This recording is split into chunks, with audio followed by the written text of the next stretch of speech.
We've gone over this before, but I straight up love free-to-play first-person games. So much so I actually made a tier list not too long ago where I actually featured the game that we're talking about today, which is Polygon. I described it before as if someone just took Battlefield and just made it simpler, took out the vehicles and just focused on the soldier combat. And since making that video 9 months ago, it's seen some changes and I've played it a lot more, so I want to do a deeper dive into possibly one of the best free-to-play first-person shooter games I've played in a while. It's really hard to pick a starting point when you're talking about a free-to-play first-person shooter game. Do you start with talking with the microtransactions or just the game itself? Well, this one I'm going to start with the microtransactions just so I don't scare anyone away, thinking this is a pay-to-win type of game. So, putting money in this game can get you a few different options. You can buy VIP, which is actually bought in different intervals. You can do it for 1 day, 7 days, 30 days, 90 days, and 360 days. The almost full year, I guess, with 360 days costing about $50, and the 1 day session costing about $1.49.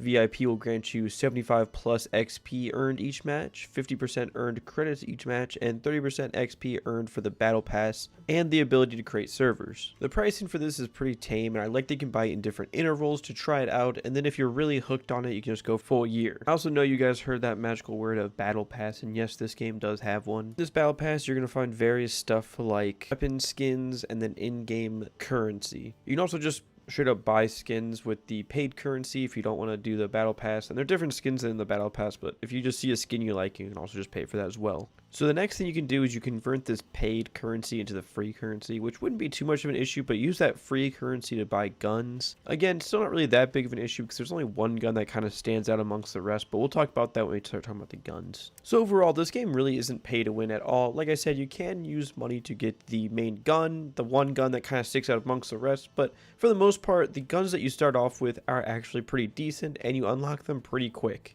Since we're on the topic, let's just go over every gun that's in the game and which ones I feel like stand out amongst the rest. So there are 8 different primary guns at this moment and 3 secondary. The primaries go as the M16, which is an absolute laser but it has a low damage output compared to the rest. The AK-47, which is just a slightly higher damage but a little less lasery type gun. The M14, which is a semi-automatic gun. It's really nice for medium to long range encounters, obviously. The AK-12, which is just the AK-47 with a little bit less recoil, a little bit less craze to it. The M24, which is the first actual sniper in the game.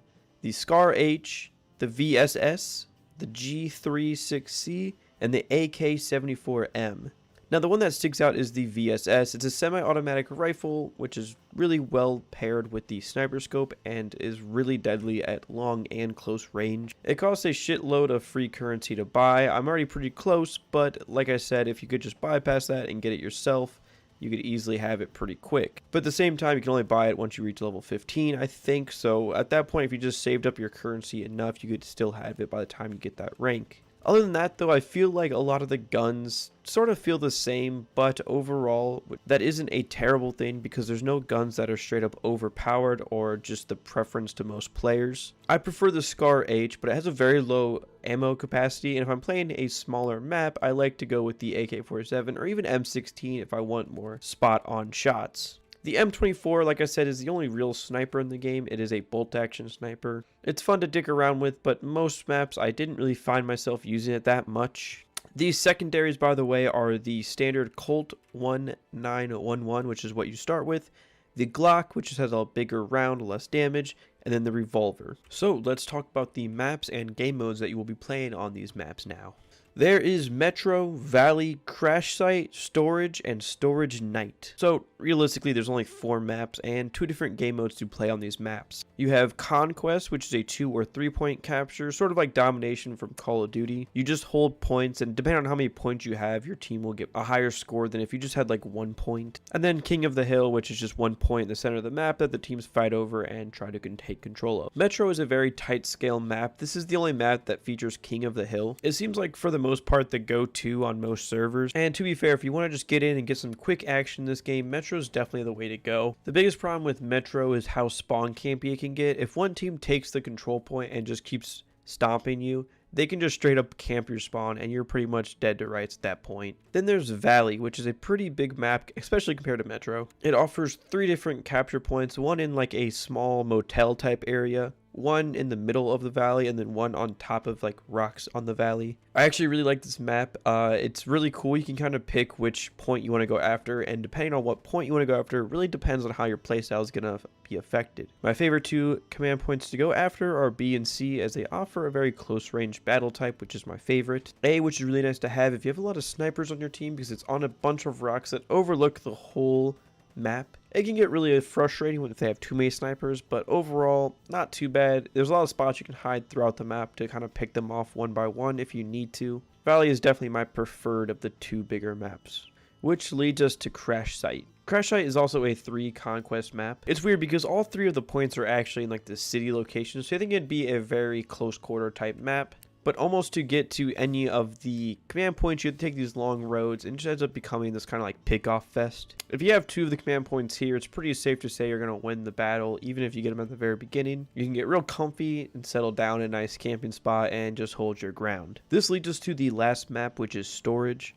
This is the 2-point conquest mode, meaning there's only A and B. This is another map that gets unfortunately very spawn campy if you are just swamping the other team. With that being said, this is by far my favorite map. B on this map in particular is so well done. It's so tense. You're in like 3 different hangars, and it's just very hard to get around these 3 different hangars by checking every corner and whatnot. It just offers a great like run and gun type scenario. It sucks because this map isn't played very much, but it's by far my favorite one. But if I had to rank them, it'd go Storage, Metro, Valley, Crash Site. So overall, how does the game feel? Well, I hope with the rundown of the guns and maps that you can play, I hope you can kind of feel and see with the gameplay in the background how this game plays, but I'll give it a quick rundown as well. Bigger maps do actually still feel like a Battlefield Lite experience. You have these long and short range combat scenarios, which are a lot of fun to get into. You can either just be sort of someone who sits in the back lines and, you know, just kind of gets these slow kills throughout the game while still helping your team a lot. Or you can play this like hero role by running onto the point and just gunning down as many people as you can. The gunplay in this game is very fast. It doesn't take long at all to get your ADS up. You can also jump around corners while aiming down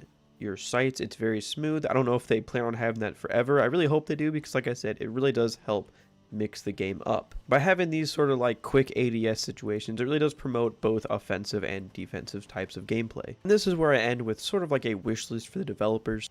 What I want to see from this game: obviously more guns and maps. I think having just an overall variation for different gameplay is always a plus. Some sort of like community map maker would be amazing, you know, just sort of like a drag and drop type of kit. Games that last the longest are games that let their community take hold and create things, and I would just love to see even just like the simplest of map editors. This would be a perfect game to have like Dust 2 in or something crazy like that, because it's just, you're so familiar with those maps, but having just a completely different way to play it is always a bunch of fun. Different game modes, obviously like just TDM and free for all would be also nice to see. I think Capture the Flag would work well in this game with how well it promotes offensive and defensive type of gameplays. I think it would need its own map though, because the spawns currently with these maps would not work with Capture the Flag. It's still kind of in the place where I talked about it last time in the tier list, where you can find servers with full teams, but there may not always be a long list of servers to choose from. It's honestly very hard to find servers running Storage or even Storage Night most of the time.